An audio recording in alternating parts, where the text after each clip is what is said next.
Halo teman-teman beriman, pernah nggak sih kalian dengar istilah kring, lingkungan atau stasi di gereja Katolik? Mungkin di paroki kalian pakai istilah lingkungan, tapi saat berkunjung ke daerah lain kok pakainya kring. Apa bedanya? Dan kenapa struktur ini penting banget buat gereja Katolik di Indonesia?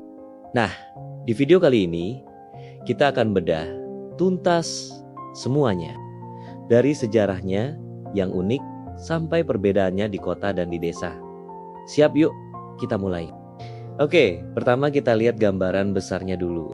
Bayangkan gereja Katolik itu seperti sebuah rumah besar yang disebut paroki. Nah, supaya pelayanannya lebih teratur dan menjangkau semua umat, paroki ini dibagi lagi menjadi unit-unit yang lebih kecil. Di tingkat di bawah paroki ada yang namanya wilayah atau stasi. Lalu di bawah wilayah atau stasi ini ada unit terkecil yang menjadi basis komunitas kita, yaitu lingkungan atau kring. Satu lingkungan atau kring ini biasanya terdiri dari minimal 20 kepala keluarga yang tinggalnya berdekatan. Disinilah kita bertemu, berdoa, dan saling menguatkan iman. Sistem ini adalah kekhasan Gereja Katolik Indonesia.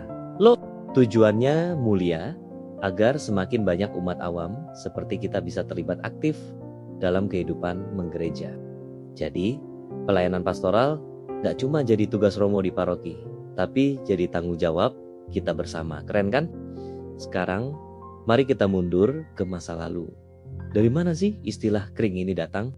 Ceritanya dimulai dari seorang misionaris Eropa, Romo F. Strater, yang berkarya di Yogyakarta sekitar tahun ke-1918 saat itu.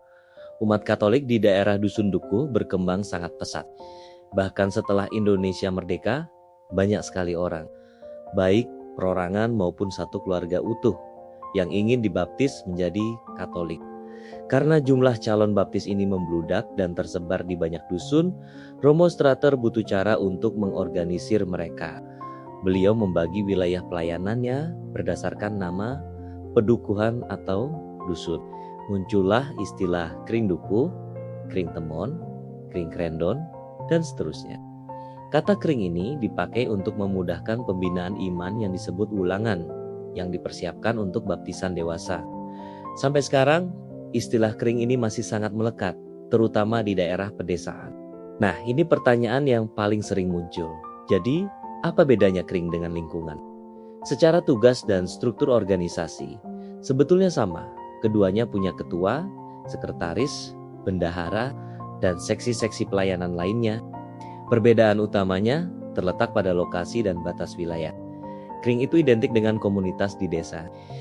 Batas wilayahnya biasanya mengikuti batas pemerintahan, seperti batas pedukuhan atau RT atau RW. Sementara itu, lingkungan lebih umum digunakan di kota.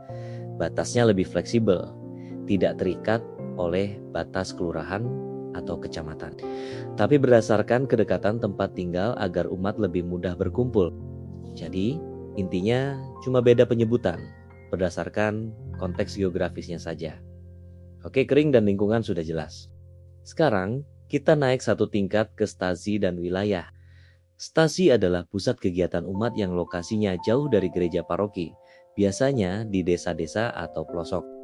Mereka seringkali punya kapel atau gereja kecil sendiri, dan Romo akan datang untuk melayani misa secara berkala. Bisa sebulan sekali atau bahkan beberapa bulan sekali, tergantung situasi. Kalau stasi sudah sangat besar dan mandiri, statusnya bisa dinaikkan menjadi paroki baru. Sedangkan wilayah dalam banyak paroki berfungsi sebagai koordinator dari beberapa lingkungan yang berdekatan. Pengurusnya lebih ramping karena tugas utamanya adalah mengkoordinasikan program dari paroki ke lingkungan-lingkungan di bawahnya. Jadi teman-teman, meskipun namanya beda-beda kring, lingkungan, stasi, wilayah semuanya punya satu tujuan yang sama. Ini semua bukanlah sekadar struktur administrasi yang kaku. Ini adalah cara atau sarana gereja untuk memastikan kabar gembira dari Tuhan bisa sampai ke kita semua. Ini adalah wadah bagi kita untuk membangun persaudaraan yang nyata, saling peduli, dan bertumbuh bersama dalam iman. Baik di desa yang sederhana dengan semangat gotong royongnya yang kental maupun di kota besar yang dinamis. Apapun sebutannya di tempatmu, mari kita hidupi semangat komunitas basis ini dengan penuh sukacita. Nah, sekarang aku jadi penasaran. Di paroki kalian, pakainya istilah lingkungan atau kring? Coba share cerita kalian di kolom komentar di bawah ya. Terima kasih sudah menonton.